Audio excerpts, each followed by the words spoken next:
Curious Naked Diatribes. Curious Naked Diatribes. Curious Naked Diatribes.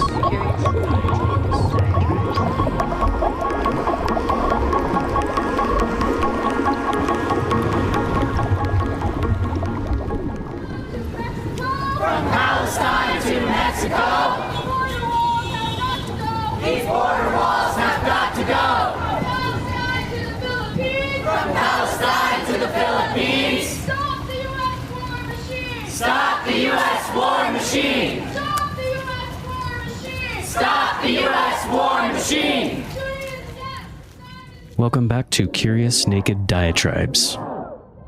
On this episode, we'll hear from some of those who spoke at the Boulder March for Rafah on June 2nd, 2024, as well as an interview with one of the local protesters. But before we get into that, I'll just share a few thoughts on the ongoing genocide in Gaza and the march in Boulder.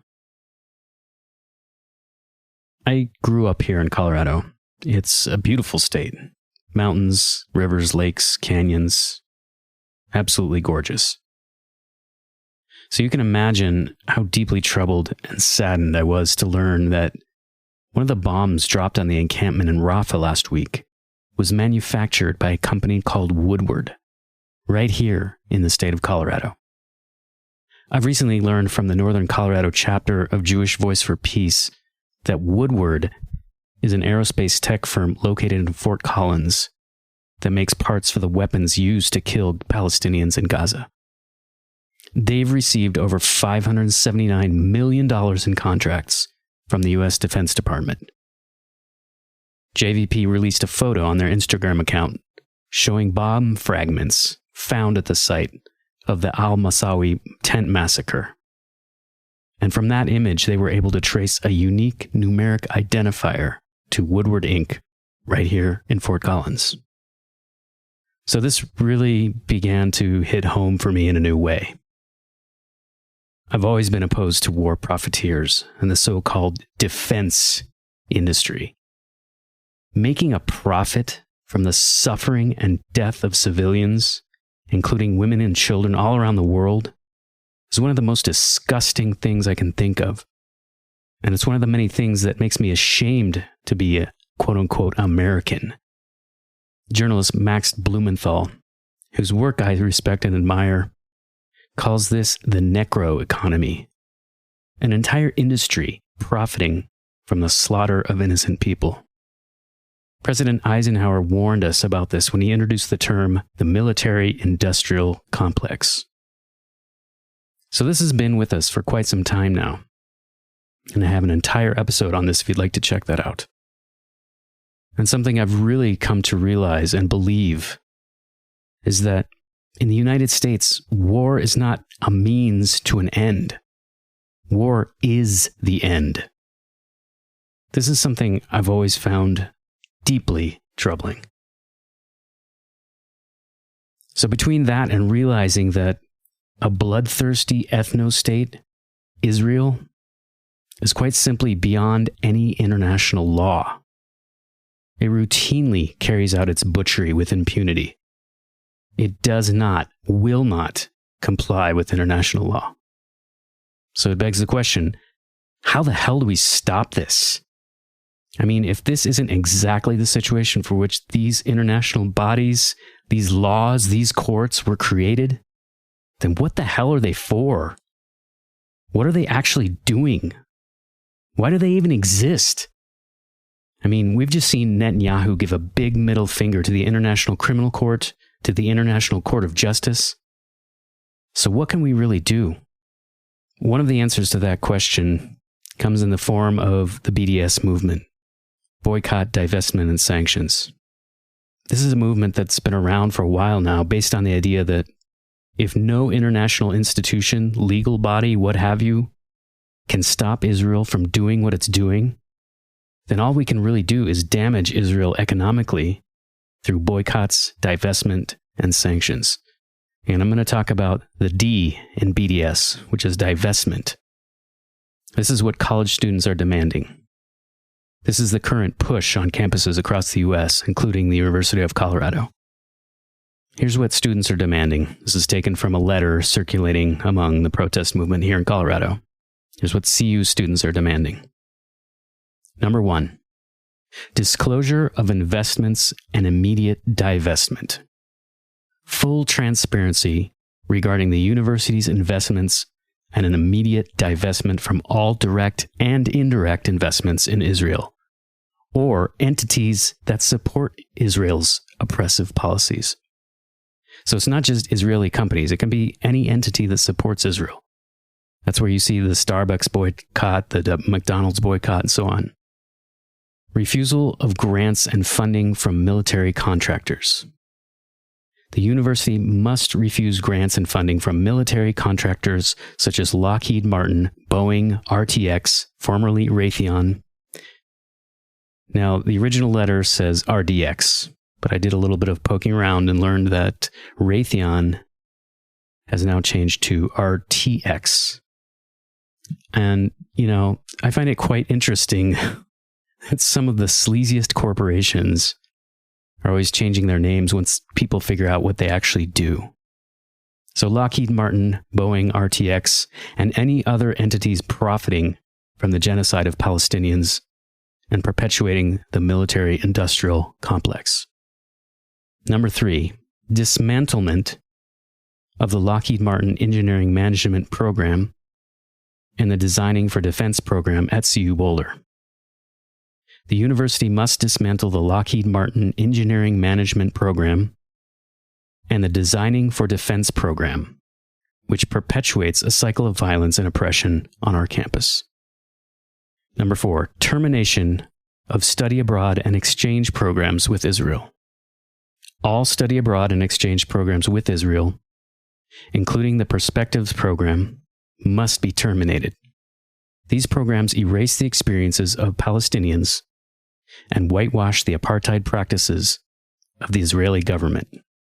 So if you're a CU student, or even if you're not, but you want to send a strong message to the President and Board of Regents at CU, you can copy this letter, which I will link to in the show notes. And what about protest marches, demonstrations? Are they effective? Do they work? Well, let me just say this. No single demonstration is going to get the results you want. It takes a sustained movement, sustained action to build momentum, to build enough pressure. And there is power in numbers. I'm of the belief that you can judge the overall effectiveness of any given demonstration by the repressive tactics used against it. Arrests, rubber bullets, counter demonstrations, intimidation, threats, academic reprisals, and so on. These are all clear indications in my mind that you're going in the right direction, that you're doing the right thing. It might not be pleasant, but you're trying to increase awareness and visibility. They're trying to take that away. You're trying to raise consciousness. They're trying to keep people sleepwalking. These are all the things you have to consider if you're thinking about getting involved. You might have a good support network of family and friends, but will they bail you out of jail if needed?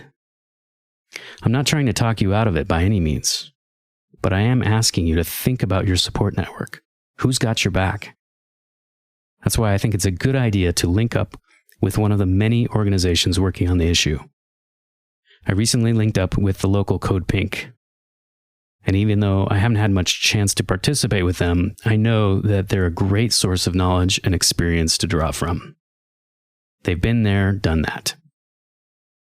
And that can be so valuable if you're someone who's new to all this. All right, so I want to conclude now with some of the speeches from the Boulder March for Rafah on June 2nd in an interview with a local protester. We are 8 months into a brutal genocide. We're 8 months into this genocide where our elected officials have gaslit us into believing that Palestinian people are to blame for their own oppression, for their own bombing, for their own destruction. We all know that's a lie. We all know that the reason for these 8 months of destruction are all because of the United States and Israel's colonialist expansion into the Gaza Strip. And a lot of times Zionists have been telling us to think back to October 7th. Think back to October 7th. I want you to think back all the way back to 1948 when the Nakba happened. I want you to think back to 1967 when the Nakba happened. I want you to think back all throughout Palestinian history and all the different, very specific times where Israel took more and more land from Palestinian people, where Israeli troops that brutalized and murdered Palestinian people for their homes, all for their own colonialist gain. But with that, we've also seen 8 months of resistance. We've seen 8 months of a people refusing to be defeated by the most powerful and well-funded military in the world. And that should give us tremendous hope. I like to start off with the basics because I think sometimes people forget what we're dealing with. Gaza is not a country. Gaza does not have a military. Gaza has been under an illegal blockade for about 20 years. Gaza has been under an illegal occupation for about 60 years, something that is agreed on by the international community, such as the International Committee of the Red Cross, the International Criminal Court, the United Nations, Independent International Commissions of Inquiry of the Occupied Palestinian Territory, Amnesty International, Human Rights Watch, UN General Assembly, European Union, African Union, and as well as other international legal experts. So remember the context, and that includes Gaza being surrounded by concrete walls and 20-foot barbed wire fences. Israel controlling the movement of people, water, food, and other supplies. Anesthesia. Doctors are being forced to perform amputations, C-sections, and other operations without anesthesia, not because they ran out because of some supply chain issue. No, it's actively being denied entry into Gaza. They want people to feel pain. Another part of the context here is something that the U.S. loves to lie about, is that Israel has the right to defend itself. But under international law, it actually says Israel does not have the right to defend itself from a place that it occupies. And we already established that it's an illegal occupation for about 60 years. But what is also not talked about is under international law, Palestinians have a right to armed resistance against occupation. Remember the context. Just on Tuesday, Israel killed at least 22 people sheltering in the Al-Mawasi area in Rafah with bombs made here in Colorado. Colorado is home to arms manufacturers like Lockheed Martin, Boeing, and Woodward, who have all profited off this genocide from the very start. Beyond hosting arms manufacturers and other companies with ties to Israel, like Google, Colorado is involved in this genocide through our elected officials who continue to side with Israel and send them aid. We as residents of Colorado and the U.S. are also complicit in this genocide because our tax dollars are being used to buy the same bombs that are killing children and wiping out families. Our own neighbors in this city go hungry and homeless because our government has deemed killing Palestinians to be more important than the well-being of any American. I'm sick and tired of watching our elected officials turn their backs on their constituents as they continue to fund this genocide with our money. I'm also sick and tired of the school I go to, CU Boulder, having a partnership with weapons manufacturers like Lockheed Martin, whose bombs and technologies have been used throughout this genocide to murder thousands of Palestinians.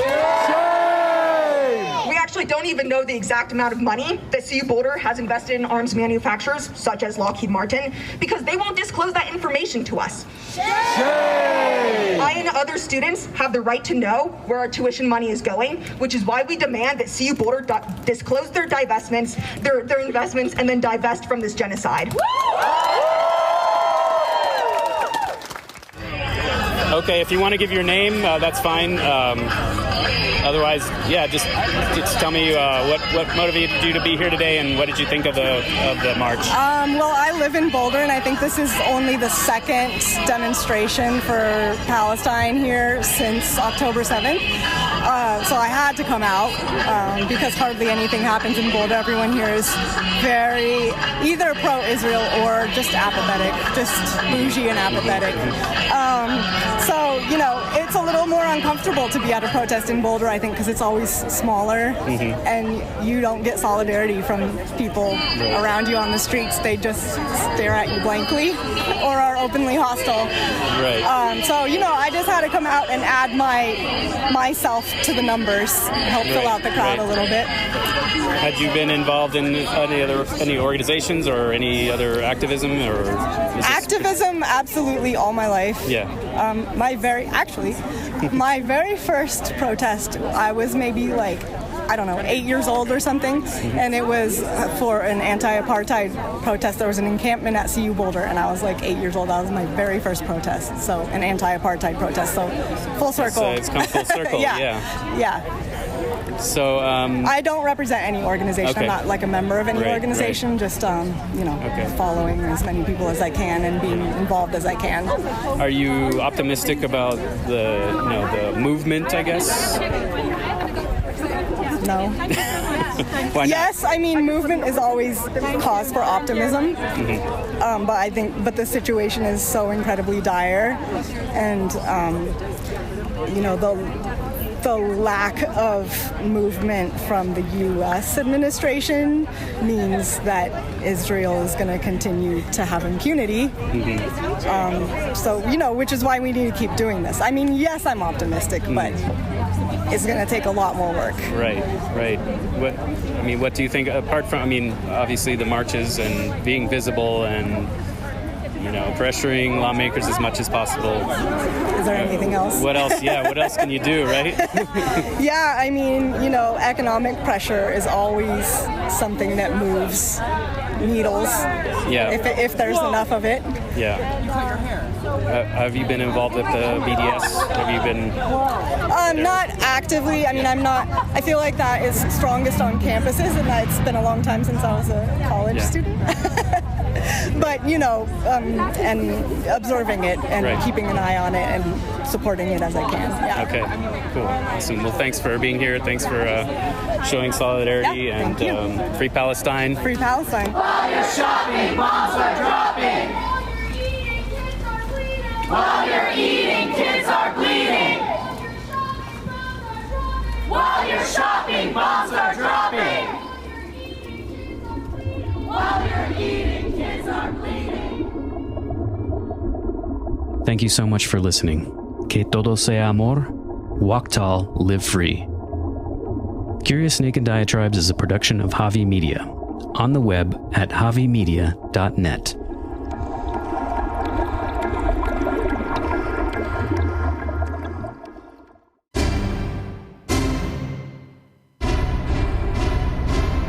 Javi Media.